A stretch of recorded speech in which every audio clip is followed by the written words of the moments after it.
Fahameraba-tsika tsy avindray tratra ity alarobia maraina fa 7 volana septambra ity misotroan'Andriamanitra isika fa mbola nomeny izao maraina izao indray fa tsika mandray ny teniny aloha indirantsika ny hamofonainan'io dia vavaka isika. Itomba-Andriamanitra tolotra ianao ny dera ny laza ny atsa sy ny voninahitra fa ala izay ankehitriny mbola nomeny tombonandro ary afaka miaona aminao n'izao maraina izao, miaonay ny hery avy aminao ary fotoso ny fanahinao masina izay fa mandray ny teninao. Anaran'i Jesosy, amen. Ny teny mofonainantsika androany dia manao hoe ny hira sy ny afatr'Andriamanitra. Nalaina amin'ny Salamo fa 9:7 sy ny 2 manao toy izao anaran'i Jesosy. Mihira firam-baovao ho an'i Jehova, mihira ho an'i Jehova ary tany rehetra, mihira ho an'i Jehova misaora ny anarany, lazao isanandro ny famonjeny mahafaly. Amen.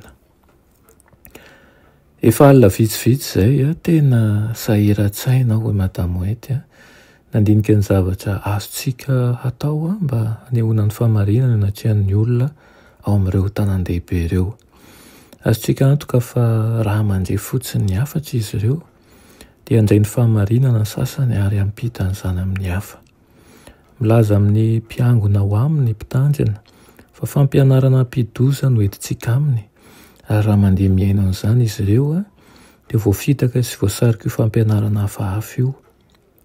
Ho foana ny hevitra mibahana mialoha raha voataonantsika ireo olona ireo miaina ny fampianarantsika. Mitondra-bavaka ny olana io aho izy ary mino fanokatra lalana ny tompo andrenesan'ireo olona amin'izao faran'izao ny hafatra fampitandremana sy fampianarana. Indray alina hoy izy dia tao anatin'ny fivoriam-be anankiray aho izay nandinihana ny momba an'ireo olana ireo. Dia nisy lehilahy anankiray marina sy mendrika azy nilaza hoe mivavaha ianareo mba hanangana ny tompo lehilahy sy vehivavy manana talenta mba hanolontena ho amin'ny asa. Misy talenta maro eo anivonareo izay mila fantarinareo. Sosokevitra feno fahendrena maro natolotra tao dia nisy teny lazaina izay tahaka an'izao. Soratako izao izy ny votoatiny manao hoe mila jerenareo manokana ny talentan'ny fierana izay tokony kolokoloina satria ny feon'ny olombelona ao am-pierana dia anisan'ny talenta nakin'Andriamanitra tamintsika mba hampiasaina ho voninahiny.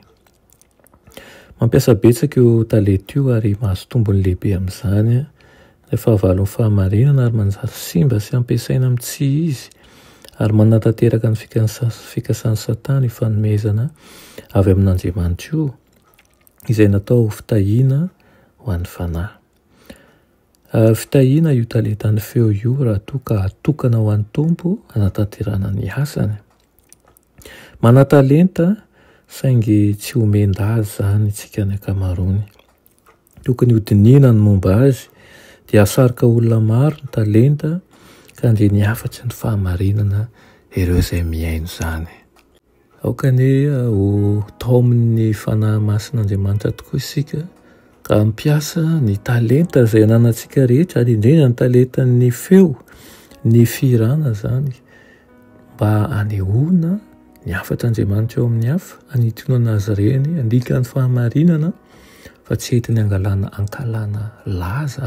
laza na ereharehana fa manampeo isika fa aoka kosa handeha eo anatin'ny fanetretena lalina hatrany. Amen. Itomba-Andriamanitra eo mbola misaotra anao izahay amin'izany teninao izany. Ampianaro izahay hanetry tena eo ampiasana ireo fanomezam-pahasoavana nomenao ka ho amin'ny fiderana, ho amin'ny fihirana, ho amin'ny fankalazana dia ianao no voalohany amin'ny zavatra rehetra. Miasako amin'ny tokantrano tsirairay avy izay miaino izao fandaharan'izao ianao. Ampio ny reraka-po ary ankahirezo ny sahiran-tsaina. Meo fotony ihany koa ny tsirairay avy mba hananana ny toe-po tahaka anao. Amin'anaran'i Jesosy, amen.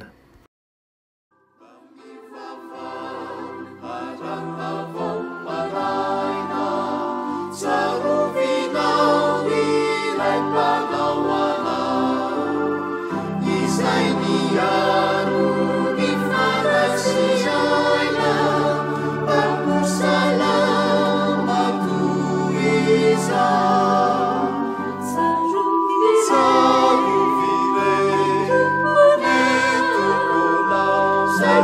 Hallelujah.